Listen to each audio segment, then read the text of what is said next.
Recording. All right. Hi, I'm Frank Duran at Boston Comic Con 2014, and I am super excited to be sitting down with one of my favorite writers, Mark Waid. Thank you, sir. Thank you. How's your Boston Comic Con? It's been great. I mean, I haven't been to this show in forever, and it's amazing. I mean, the crowds, the people have been so pleasant. It's just, I would come back in a heartbeat. That's awesome to hear. That is great to hear.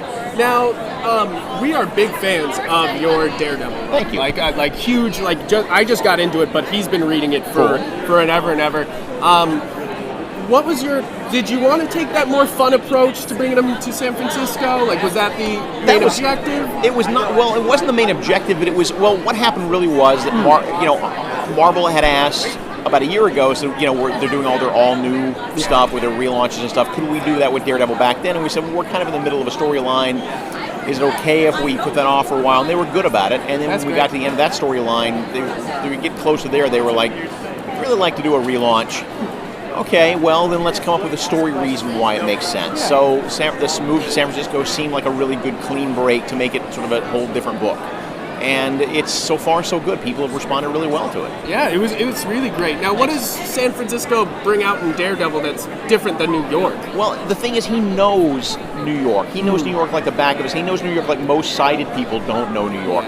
So the idea that he's in a strange realm for him, yes, he's lived there before, but not for any real length of time, and he wasn't born there. And so this is, not being used to there not being buildings to swing from, not being used to cable car lines at every intersection, and the city just becoming another obstacle for him, I thought was a really good place to put him. Very cool. And you've been on Daredevil for a while. Yeah. Do you know how long you're going to be staying on? No, I know that it's going to be a long time. I mean, they're going to pry that out of our cold. Me and Chris Somney, we just said we're going to pry it out of our cold dead fingers. But I'm going to, we got no. I mean, eventually there will come a day, I'm sure, but there's no end in sight. That's wonderful to hear. Thanks. Now I got to ask you about Thrillbent. Can you explain to people what Thrillbent is if they don't know? Sure. Thrillbent is our my digital comics website.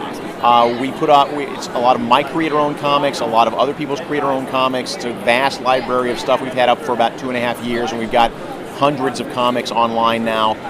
So we've got an iPad app, and we also have just a website, thrillbent.com.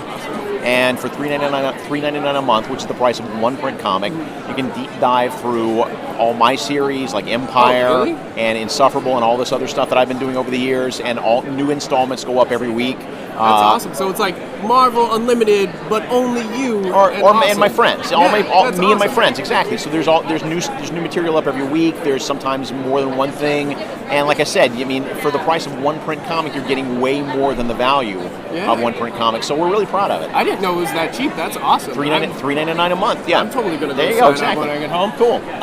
Now what projects are you working on now? You got Daredevil, but for Thrillbent, what else are you Daredevil working on? and then the Thrillbent stuff, and then Marvel just recently announced I'll be doing a Shield comic, an Agents of Shield comic for them it's in Marvel continuity, but we're going to use Coulson and the other is TV it the characters. whole team? It will be, and it's the Marvel version of those teams, the team members. So we don't have to map exactly to the TV show, but it's our chance of using Fitz and Simmons and May and those characters. And then the other thing is a Princess Leia miniseries that I'll be doing with them. Yeah, so cool. Terry Dodson and I are going to be doing that for them at the beginning of next year. Terry Dodson's awesome. Yeah, exactly. I love that. Now I got to ask, because as a fan of Agents of Shield, who's your favorite character to write of the Shield team? Come on, Coulson. Coulson's the best. Coulson's like the ultimate fanboy in that he knows everything about every superhero, and he doesn't necessarily mean he loves them all, but especially the older guys he has a great respect for. And my take on it is Coulson running these missions, and the way that the premise of the book is that the entire Marvel universe is whether they like it or not, you're an agent of S.H.I.E.L.D. So if you're needed for a specific job, if there's a specific crisis that comes up, Coulson is the guy who knows these are the guys you need. Because he knows their powers and abilities and weaknesses better than anybody else in S.H.I.E.L.D. And so he's like, if Doctor Strange's mansion gets taken over by supernatural terrorists, who do you call in? Yeah. And he knows, and they wouldn't always be the guys you expect. There would be a lot of guest stars in the book, and part of the fun of it is going to be putting a lot of Marvel characters together in stories that you don't normally see together. Yeah, that sounds like a great book. Yeah, it's going to be great. A fun time. Yeah. That sounds awesome. Now, Is there anything you'd like to plug before we head out? I think that's pretty much the bulk of it. I mean, Thrillbent, again, if I encourage people to go there and visit the site or download the app. And other than that, I think we're good. All right, thank you so much. My pleasure, you bet. Enjoy the rest of your Boston Thank you. Comic Con, and thank you so much for the interview. You bet, my pleasure. All right.